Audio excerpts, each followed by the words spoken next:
Skip Prichard, welcome to the show. Welcome to Become Your Own Superhero. Thank you. Glad to be here. Excited to see where this takes us.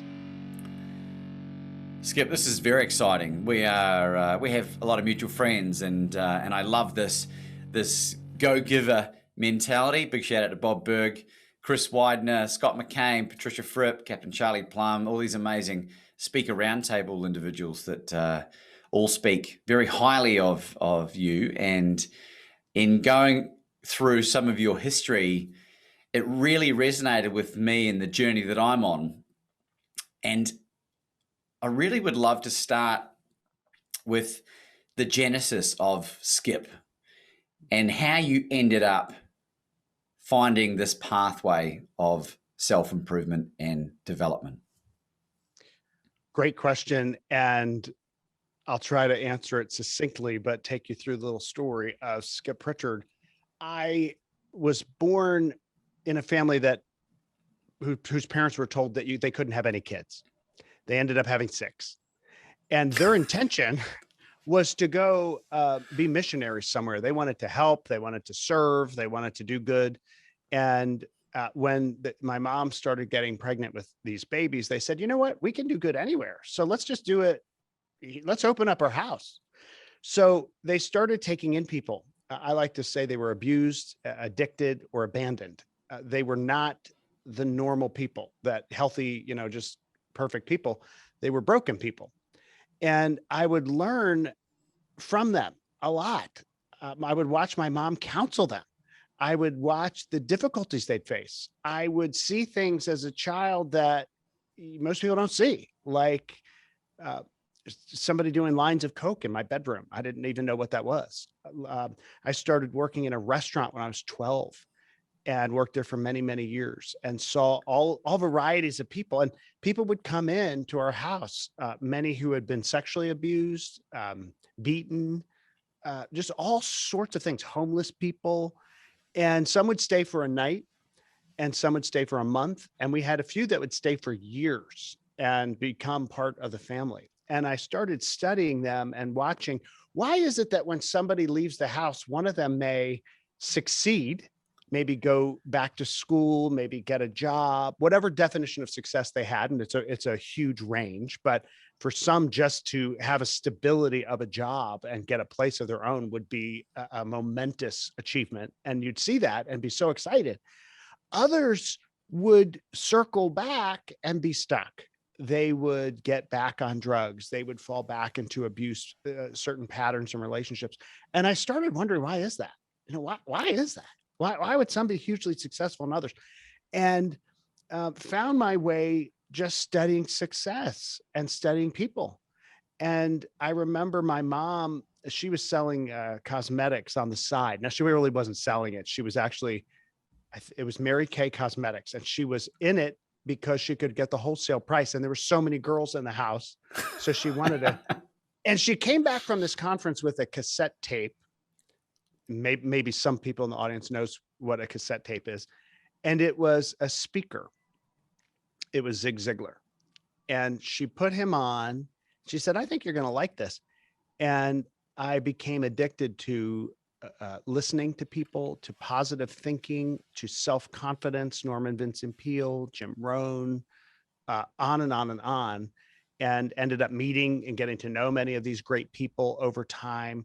It was a great lesson. It was much more impactful to me and more powerful in learning to sit through 50 plus Jim Rohn seminars than it was to go to college and even to law school, because you learn this magic of personal development. And so I was so fortunate early on to have the ability to put in these great ideas that were foundational and fundamental to change my future. And so I'd watch other people change. I'd watch the impact on their lives change. It was crazy though to grow up like that. My mom, she died last year. She was somebody who, if you walked into the very end and said, oh, I just love that vase over there. It's a beautiful vase on the table. And even if she had just gotten it, it was the favorite thing that she had ever seen and had just talked about it, she would wrap it up and give it to you. You'd say, oh, no, no, no, no, I don't want that. I was just commenting. I insist, she would say. So things were never important. People were important. Ideas were important. And it was a magical way to grow up. Difficult in some ways too, because there were a lot of problems that the people would bring in as well. So it's not like it was without challenges, but that really had a fundamental impact on me. And I remember, I'm a CEO of a big company and have led major companies. And I always think of the line Jim Rohn would teach, which is work harder on yourself than you do on your job. He said early on, I heard this early on, he'd say it over and over. If you work hard on your job, you'll make money. If you work hard on yourself, you'll make a fortune. And I talk about that in every company I lead. And sometimes I start and people will look at me like, wait, you're telling me to not work as hard on my job and you're the boss? But if you work hard on yourself, you're expanding the pie, you're expanding your capabilities, you're expanding your skill set, you're expanding the magic, you're expanding what you can do for yourself, but you're making a much more bigger impact on the community that you're serving. And so it really is quite a magical way to think. And it's had a fundamental impact on my life to think about servant leadership and to think about leading through service, leading through giving, leading through making an impact on others. And it's far more valuable than it's not self-centric. I think that's what people mistake. If you think about self-development, some people think, oh, it's about me. It's about self-centeredness. It's about I'm first and you're last. That is not what it is. Self-development is this magical journey that you can learn to give to others. And it may start with you, it may start with your thoughts, it may start with your desires and your dreams, but it quickly moves to service over time if you're truly successful. I've interviewed the most truly successful people around the world. Like you have this amazing list of people that you've interviewed. I'm not sure how I got on that list, but I guess you had to have a weekday sometime, right? Not at all. Don't you ever demean yourself. But interviewing these people, they were always talking about others and service to others and impact others. And in fact, the truly successful are all about you. And it's magical. They're not talking about themselves. And I would watch that magic even with my mom, because you would go into her hospital room to visit and she wasn't focused on herself and her health. She knew every single, the entire room would be crowded. We couldn't even get in. I would have to go in and say, excuse me, but could some of you that work here leave because the family needs some visiting time? They had been bringing in people. Oh, she has to meet this one and that one and their families, because she was so focused on them. And the most successful people are focused on you, not themselves. So anyway, a magical way to grow up, an interesting path. I then went into a law degree, but I went into publishing. And I've led a number of companies. I was the CEO of a company called ProQuest Information and Learning, and then Ingram, which is the largest book wholesaler in the United States, also owns Lightning Source. We opened an office when I was leading it in Melbourne, so not far from you. And this print on demand, this ability to print, either get you a book digitally or print a book before it was, you order it, you don't know it wasn't even made. We made it so quick that we would get to you the next day. You didn't realize it didn't exist. And now at OCLC, which is a wonderful organization serving libraries around the world, in almost every country in the world, from a technology and data and research systems perspective. So always been around books, publishing, digital technology, but infused with self-development, personal development, and motivation. Well, it's an illustrious career, Skip, and thank you for sharing that with us. And one of the thoughts that came to mind is that we often marry our mothers or traits of our mothers. And your wife, Anita, I think her name is. Yes. Does she have a lot of those similar traits to your mum? She does. There's key differences and key similarities. It's interesting. It's a wise observation. One thing that is different from me is if somebody knocks on our door, like if you came and knocked on our door, I will never answer the door. We will never, ever answer the door. Because when someone knocked on the door of my childhood home, we had one woman knock on the door, and she came in and literally collapsed on the floor unconscious. Well, her appendix had ruptured. And the ambulance came, and they're saying, "What's her name?" I don't know. Does she have insurance? I don't know. Like, I didn't, nothing. So my wife's different enough to know that I needed to create a sanctuary. I love going out and helping people, but our home is our sanctuary. So there's some differences in terms of some privacy and a little bit of space. But the idea of serving and loving others, and, you know, she's always cooking, always baking something. So if you come within um, a mile of our house and you walk by, if we know you're coming and we let you in, whether you're working, I mean, people will come in to fix something like cable TV, and they're leaving with something, a pie, pumpkin bread, cake, chicken dinner, soup. Like, she's always making something. So from that idea, service is important. And she doesn't always make it. She makes so much. It's like, it can't be just for us. It's like, somebody's going to need this. So certainly feeding people, I think, is a big part of it. And marrying a great cook is just a wise move in general. I can vouch for that. I can vouch for that. Were any of your siblings, did any of them end up on a similar path to you, Skip? No, they're all doing different things. I think everybody found a different path. I remember they knew that I was going to be different because I was listening to these tapes all the time, and also very musically inclined. All of us are musically inclined, so we're similar that way. We all played instruments and sang and did those kind of things. My wife Anita and I still sing together at lots of functions, and yet, you know, everybody went into different paths, but everybody's very caring. I think they're more caring than I am. They're so giving and so loving to everybody. So they inspire me. My sisters especially inspire me. So it is pretty amazing to see. My guess is, Skip, that you have developed with the thousands of books that you've read, thousands of them from what I've read about you, is that you've read enough about boundary setting to know what you're able to give and what you're able not to give. And I think that giving mentality that your mum, you know, was so wonderful and so wonderfully known for doesn't suit everyone. I feel like sometimes if I overgive, I deplete my own cup, and I need to have that full and to overflow, like Les Brown says, so I can, you know, feed would quench the masses. What are your thoughts on that? It's good. It's a good observation. The story of the monk that came and said, and filled up the tea, and they said, can you put more into this cup? And it was running over at that point, and said, no, stop. You know, it's full. And he says, you can put more into this cup if you dump some out. So regularly giving to others, you can dump some out and refill your cup. But having some boundaries is important. I've learned that. I think my mom learned that too late in life because she didn't have all those boundaries. It did exhaust her sometimes, but she just couldn't help herself. So we would kind of surround her and protect her. My dad as well, very, very giving.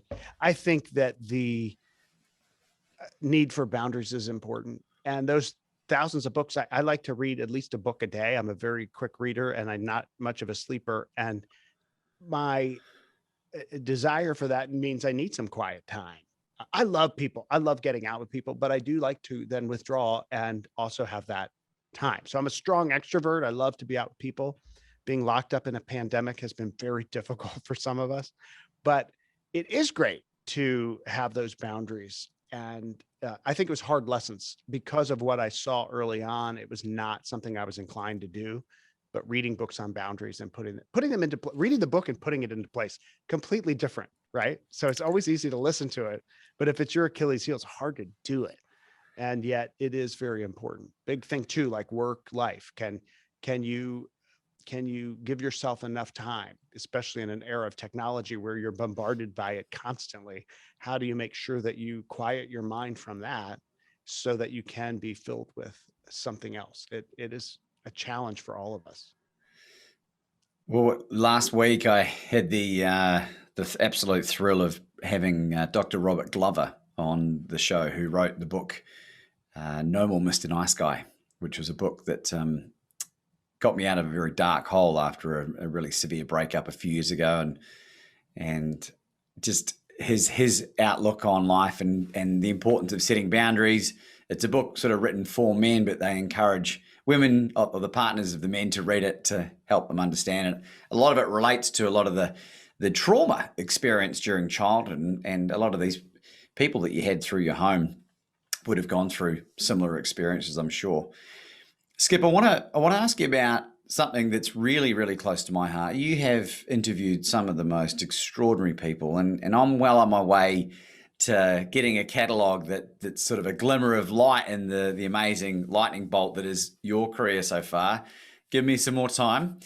But it's teaching me so much about myself, and I'm really fascinated to know, who's the most surprising guest that you've interviewed in your career? Surprising. It's such a variety of people, and I've seen so much about it. I would say American baseball legend John Smoltz, who is a storied baseball career, is just amazing, just Cy Young winner and Hall of Fame, etc.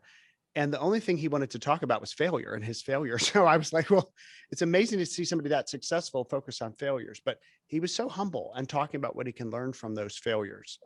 I think that was kind of a surprise. I was also surprised by interviewing one of the world's leading journalists, growing up watching Dan Rather and him interviewing people and his whole experience, because of his absolute humility and absolute presence. So at the time I brought my daughter, and my daughter's in her 20s now, but she was very young.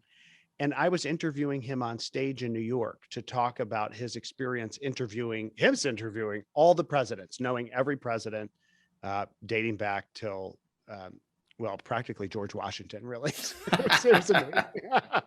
I think he interviewed him. Sorry if Dan's listening. I'm not implying he's not. The point is, he's been around a long, long time. And I was so struck by the fact that we're supposed to go on stage. I had just interviewed him backstage, and my daughter and my wife came out, and he just sat down and just was talking to my daughter. I don't know what she was, 7 or 8, and just spent time with her. And they're saying, Mr. Rather, we need you on stage or whatever.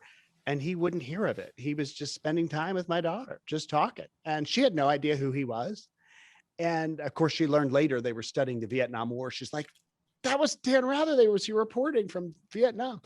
And that struck me. So a lot of different people strike me for different reasons when I meet them. And it's people who I think don't have celebrity first, but have you first. And that's what Dan was showing. So some people like somebody or they don't like somebody, etc. But when you see them in this environment, you see a different side, I think, of people. And I think of just people who just love life. Keith Richards, the Rolling Stones, just loves life. And you learn these things about him. Avid book collector, wicked smart, and just, you just don't know. And so much fun and laughing. And it's just interesting to see people behind the scenes. Secretary of State Condoleezza Rice, so kind to every single person she met. Oh, we need to rush you off for this. She says, somebody says, could we take a group photo? She says, I have time. Let's do individual photos, that kind of thing. And I interviewed her about her life growing up. I thought, everybody's interviewed you about the wars and the decisions in the Bush administration. I want to talk to you about growing up. And you're an amazing pianist. You played with Yo-Yo Ma. How did that happen? And what was it like to grow up in the segregated South? So it was a really cool time to listen to her story. So lots of great people, and even people that are not so famous. You just learn how they think. And I think that the more we study that, the more the good things rub off on us, and the things that don't work, you don't do that. I took all of that knowledge in my career and interviewing all these people, and I put it into the book of mistakes that I wrote. and it's 9 secrets of the successful people, the 9 biggest mistakes people make in life. And I was doing it based on research, but also reflecting all of this wisdom that people have shared with me. So one day, to pack all that in fact, I wrote the book on I give full credit to Qantas Airlines, because they did not have any movie that I hadn't seen on this flight, because I had been flying around the world. So I opened up my laptop and I wrote most of the book on the way to Sydney. So yeah, that was a fun experience, but it came because I had done all this research. It was kind of, I was ready to write it. So yeah, a wonderful way to kind of distill all of the knowledge I got from some of these great people. Well, congratulations on the book, by the way. I know it's been out for a couple of years at least. It's done extraordinarily well, and I have a real confession to make, Skip. I would have always read the book of the person that I'm interviewing. I started reading your book, and I got about 10% of the way through, and it's written in a way that's not that common. It's written as more of a modern day fable, if I'm not mistaken. And the reason why I stopped is I really wanted to meet you and learn more about you before I had another appreciation of the book and went back. So I'm not going to go through and pick out parts of the book because I simply haven't done it. I've watched countless interviews and listened to a number of your podcasts. You've got this amazing podcast series called Aim Higher, which you need to subscribe. It's a podcast platform, Spotify, all the major podcast platforms. I highly recommend it. And that's where you've brought on a lot of these amazing guests. And it's funny, John Smoltz, who you mentioned, I interviewed Todd Stottlemyre, who's I don't know if you know, you seem like you're a baseball fan. I'm an everything fan. So him and John Smoltz had an altercation, as I was able to find during this search on YouTube. And the same with Todd. He won 3 World Series. He was a pitcher. He had a number of issues growing up. His brother died from leukemia from a bone marrow transplant that he'd given him, and he carried a lot of this guilt and just an extraordinary, but one of the most giving, generous, kind people. He sounds just like this John Smoltz guy, and I'll be really happy to make an introduction to Todd, maybe to have him as a guest on your podcast at some point. It sounds amazing. I didn't know all of that history. And yeah, I think when I wrote that book, I did write it as a story, very much like Bob Berg writes The Go-Giver, which I love so much. Wonderful book. And I wrote it that way because the younger generation, especially my daughter I had in mind, they don't want to read all these nonfiction business books all the time, like I read all the time. They want a story. And you remember a story a little bit differently. So it's written that you can read it on a beach or a plane or something like that, and take those things in. But I'm always sharing ideas. It can be a blog post, it can be a podcast, it can whatever it is. I just love to share ideas and inspiration, and to share and put a spotlight on all the other people. I come into contact with so many great people. I love to put the spotlight on them and share the things that they're doing. I'm much more comfortable asking them the questions than you asking me.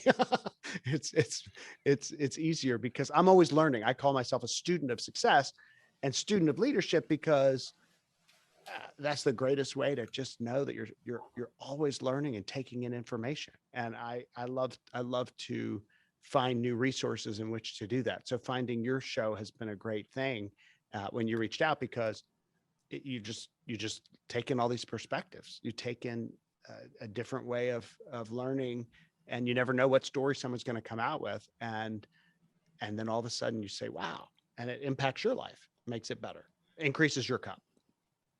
The podcast, Skip, has been, I think, the single greatest happening in my life. This is podcast 84 from 10 months worth of recording. And the more successful, I use inverted commas because we know that definition is very it's on a broad spectrum, but the more successful the individual that I have on the podcast, the more generous, the more loving and abundant mindset they have. And I'm astounded at the generosity of these people, and it makes sense to me why you've gone down the path that you've gone down, because it's this positive feedback loop that you keep getting being around people like this. And I know this touched in your book as well, but that very famous, you become like the people you spend the most time around. And because of lockdown, the most time I've spent around is my beautiful fiance and all these wonderful guests, yourself included. And I'm curious to know, Skip, what's a recent development of something that you've learned that's totally flipped everything that you knew on its head, upside down? It's interesting. I don't find many of those. And the reason is, I think about Jim Rohn. He said, if you find somebody that has a new principle, you better question it, he would say, because he said, there's not many people that can manufacture antiques. If they're manufacturing an antique, something's wrong. So he would always say, I can tell you what life's going to be this year.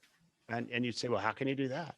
He said, because it's going to be about the same as it was the last 100 years. Like the human condition's the same, and winter's going to follow fall and spring is going to follow. Right. So principles generally are the same to me, and you can study and uncover them. The most surprising thing is the manifestation of what comes into your life to teach you things when you need it. Either a mistake you made or something that happened. The surprises to me are people. I'm endlessly surprised by people, how they are going to respond or act, what they are going to say, how things are going to develop. And the principle usually stays the same, meaning gravity will still make things fall to the earth, and that doesn't change. But the surprise is how people operate and what they say and personality. And so I'm not sure I see many things flipping around as much as, oh, I didn't see that coming, or, oh, a pandemic inspires more creativity, or who would think that locking people down or sending them home would explode productivity and creativity and the unique technology to bring people together in different ways. I wouldn't have thought that. And yet here we are.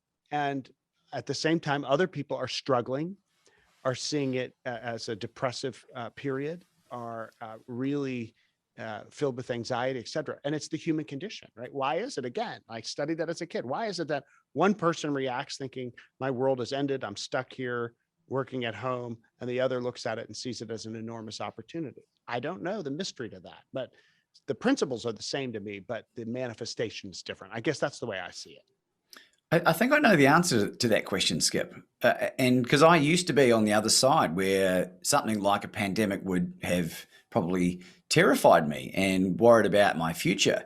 And it's the empowerment of knowledge. And it's my last book count is 460 odd in the last 4 years. So I'm not quite a furious reader as you, but I think that's compared to where it's pretty damn good. And from someone who didn't read stuff all, beforehand, yeah. And they're all nonfiction. I don't read fiction. In fact, I got 3/4 of the way through a book called Shantaram and found out it was based on a bunch of bollocks. So I stopped reading. I don't even know what happened at the end. But I've been empowered with knowledge and this hope and this abundance mindset, and reading books like Think and Grow Rich and just devouring everything by Zig Ziglar and Les Brown and Bob Burg and Mark Victor Hansen and John David Mann and all like these Chris Widener and these amazing people. And I now have the confidence to know that my life is going to be successful. I've been told time and time again that keep doing what you're doing, Laban, keep doing what you're doing. Because my life to this point, I've been doing so much development on my healing from a lot of the trauma of my youth, from divorce and becoming a better individual. There were certain areas of my life that were neglected, and finances is the final chapter in my series of development before I move on to the next thing. Something that sounds like you've been able to do pretty damn well at. It's interesting as you're talking about that and the books and the ideas you put in your mind. I always think about Zig Ziglar, who said over and over, you're where you are and who you are because of what you put into your mind. You can change who you are and where you are by changing what goes into your mind. And it is the most powerful tool we have. Change what goes into your mind. Recognizing some people have other limitations and things they have to go through some hurdles. And yet it really does come down to some basics, right? So you surrounded yourself, you were talking about that. That is one of the principles in the book, surrounding yourself with the greatest people. As Les Brown says, if you run around with 9 losers, pretty soon you'll be the 10th loser. So either negatively or positively, these people influence us. And it's not just the people, it's those ideas, right? So the people you're walking with are the podcasters, are the blogs you're reading, are the books that you read, right? So you take 400 plus books and you stuff it into your mind of this positivity. You don't have any choice but to change the direction of where you're going, right? So Laban's life changes because you've changed what went into your mind. And it is inspiring that a few daily disciplines like reading, like listening to podcasts, like watching some inspirational YouTube videos, a few things, listen to some music that'll pump you up, get into the gym, changing your diet, all of a sudden your life changes. It's crazy and it's amazing. You didn't come from a lot, Skip, financially. You weren't a trust fund baby. I don't think there was a lot of money going around growing up. It sounds like a lot of it was given away to people more needy than you. What point through your career thus far did you sort of look back and go, do you know what? Financially, I've made it. How long did that take?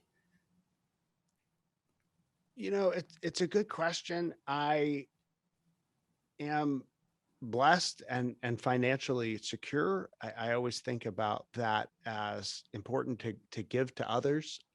All the profits I made from speaking, blogging, writing has all gone to charitable purposes. It is a responsibility, I think, to give back. And I had a contrarian way to think about it. I won't talk about numbers, but I will talk about goals, which is my goal was to pay X dollars in taxes. So I figured, if you set a goal to pay, let's just use a round figure of 6 figures in taxes, even 7 figures in taxes, you think, who would have a goal to pay taxes? Well, I thought, well, if you have a goal to pay that much money in taxes, then instead of being unhappy about paying taxes, you'll be happy about what you achieve. And so that's part of it, because Bob Berg will always say money is an echo of value. So you want to focus on value, and you can get wherever you want in life if you help enough other people get what they want, is what Zig would say. So I've never been focused on the money or the dollars. I was focused on value, contribution, on learning, on wisdom, and the money takes care of itself. And it's always easy for people who have money to say the money takes care of itself. I struggled and watched people who, and still see people in the community that the money does not take care of itself. So I don't say it in an arrogant way or something of, you can climb the ladder, but I found my way, and I'm leading a library centric company. And I found my way in a library. I found those cassette tapes and other resources and books for free in a public library. And so I love helping libraries because libraries help so many people around the world unlock their potential and get a new job, learn a new language, integrate into a new system, immigrate somewhere. Libraries are really an under promoted way to change society. They're so important to the community. And I found my way in a library. But for the library, I would not be here. And so, I've long since passed worrying about paying the bills, but I know what it's like to run out of the money before the month. I do know what that's like. I do know the struggle. I do know what it is. I think you learn a lot through the dark times. You learn about the sweetness of health when you're battling COVID, as I was not too long ago. And you just think, can I get through this? You learn about the value of financial independence when you're struggling to pay the bills. You learn about the sweetness of life when you are losing somebody dear to you. And storms teach us a lot. Mistakes, that's why my focus. Mistakes teach us a lot. We learn much more from mistakes. We identify with people's mistakes and struggles much more than we do with their money and successes, I think, because that's where you learn. Like, the human condition affects us all. The rain falls on us all. And so I think that's important. I think it's the key is just to focus on value. It's yeah, exactly right, Skip. And Evan Carmichael, who is someone I know you know very well, and you were on his show 3 or 4 years ago. I feel like you might be a mentor to him, potentially, the way that you're engaging. It was a very warm connection that you had, maybe not, but he is someone that I don't know if compare is the right word. I use him as a sounding board because he quite often shares what his subscriber numbers were year on year over the last decade. And he's done, for anyone that hasn't seen Evan Carmichael's work, is he the nicest guy on the planet? I don't know, like in a good way. So nice. And he's a YouTube genius, extraordinaire. I can still think we were together in, where were we? Madrid, Spain. And we had him speak on he was just terrific on belief and change, et cetera. Anyway, I'm walking along the city in Madrid, and there he is with the camera up and just broadcasting. He's like, "Oh, Skip's here," and he just starts interviewing me on the street. I mean, he is so energetic, so much fun, so positive, and so insightful. So I learned so much about YouTube, and it's so interesting today in this era that we're in technology. As I've also learned, is everybody tends to have their thing. You know, somebody may be big on Twitter, somebody else may be big on YouTube, somebody else may be big on podcasts and whatever. And it's very funny to me. I've been focused with my daughter's help on doing upgrading and doing Instagram in the last year. Well, I mean, I didn't know. I wasn't paying any attention to Instagram. I was over in Asia speaking, and somebody literally pulled me aside and said, "Well, you know, you're not very credible because you don't have a presence on Instagram." And I was like, wow, like, you can be amazing somewhere else, but if you're not in their platform, right, to them in your world, you're nothing. So I thought, well, I better get busy on Instagram, but I'm not doing TikTok right now. I'm not doing it. But it is interesting when you meet somebody who's a real expert on their craft and their technology. It's endlessly fascinating. And Evan Carmichael on YouTube, he's a genius at it. He's a genius at it. So I mean, his ideas are amazing. I love him, love his book. But it really is something when you meet somebody who's an expert on their social media platform, and he's a YouTuber. If you don't see, it's just amazing just to watch people and their work when they're an artist on something like that on YouTube. He's really good. Well, I went from watching his short videos of these amazing inspirational people on YouTube to having them on as guests of the podcast. And it's great as I'm progressing. I'm like, hey, I've got more and more of these guests that, because he's just basically done what you and I are doing, like surrounding yourself with these amazing people. And all he does is reshare the information that's already available. And shout out to the Dewey Decimal System. It served me pretty well back in the day as well, by the way. Yeah, the company that I run, OCLC, is the editor and owner of the Dewey Decimal System, which is a little known fact of library land. So we do a lot of technology, a lot of data. Worldcat.org is the world catalog of materials in library, which is more than books. It's everything you can imagine, but also the Dewey Decimal System, which is still a very important part of classifying information and finding it in libraries around the world. And you were quoted recently as saying that in a normal year, more people visit our libraries than go to sport games or ball games or in its entirety, if I'm not mistaken. It's true. And it's surprising because many people will say, oh, libraries are dying, or, you know, who cares about a library?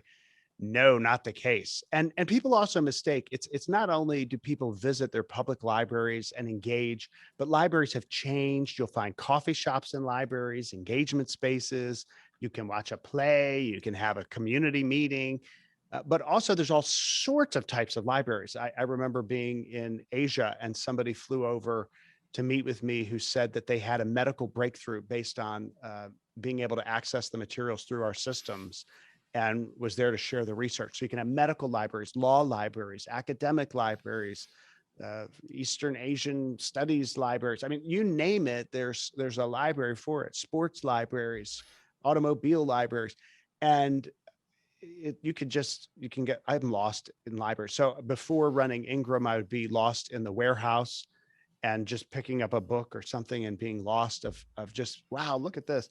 And in libraries, you can just never end. And then the special collections they have. Every library has a special collection, and it's a very unique thing to that community. So you might be at, Michigan State and realize, they have this huge collection of comic books, or you might be up in Toronto and visit the rare library at Fisher Library at the University of Toronto, and you see they have first folios from Shakespeare and Margaret Atwood's, who I've also interviewed as a friend, her childhood drawings and what she planned to do when she was a kid in their library. So you can always find this amazing, unique material in each library, more and more, which we try to expose digitally, but a lot of it still, you have to go and you get to see it and touch it.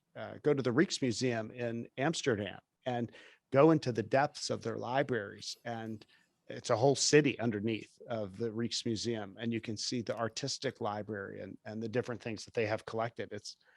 It's quite inspiring. So yeah, I'm always fascinated by knowledge and learning, and just what it can apply, and just getting lost in it. So whether it's today's information or something that you find that's 500 years old. Well, speaking of books, your book, the Book of Mistakes, 9 Secrets to Creating a Successful Future, is a must-read. It's been recommended by some of the greats. Stephen Covey, the 7 Habits of Highly Effective People, author, amongst other, Bob Burg. It's a must-read. I am going to finish it off after our podcast recording. I've got a better appreciation of what I'm looking at for me now. And I'm really looking forward to getting lost in this book. What's the future for Skip Prichard? I hope the future is, well, the fact is we never know. I never take any day for granted. So I'm living this day right now. And so in this day, I'm having a good day and doing all that I can to contribute. And I hope the future is just the ability to love others, serve others, and continue to learn. And I think that's the most important thing. And just you have to go forward. You have to ignore critics and negative voices and naysayers and people. There's always people who are going to pull you down. And the future is about lifting other people up and limiting those negative voices and amplifying the positive ones, like yours. Well, you're very kind, sir. And for people that want to follow you, I know you've got a good presence on Instagram and on Twitter. How can they find you? The easiest way is my main website is skipprichard.com. There's no T in Prichard, but skipprichard.com. So they can go there, or the bookofmistakes.com. But yeah, I'm on you can find me anywhere. If you just Google Skip Prichard, and you'll find our stuff. And hopefully you'll find this interview too. And yeah, lots of different ways to get me. Do you have any concluding thoughts, Skip? I would just say, I'll take about a lot of people that watch your show are into personal development and listening to the great things. And one of the things that I would say is, before embarking on any major change, is make sure you're ready. As I say in the book, readiness is when your desire is greater than your distraction. And so many times when people embark on something, they're not really ready. They might have a desire, but they're not ready to overcome the distractions, or they might be so distracted they can't really focus on it. So readiness for anything is when your desire is greater than your distraction. So work on eliminating the distractions and really fueling your desire before you launch. because any great thing requires you to be ready and fully in and all in and so committed. And I think so many people listening to your show and the inspiration you're bringing to the world have a desire to change and do something and serve others and learn and be great and be awesome and like make a huge difference. So I would just say, be ready, increase your desire and think about what it means when you get there, and decrease those distractions because they're going to come. Don't think they're not. That's what I would say as a conclusion. Ladies and gentlemen, Skip Prichard.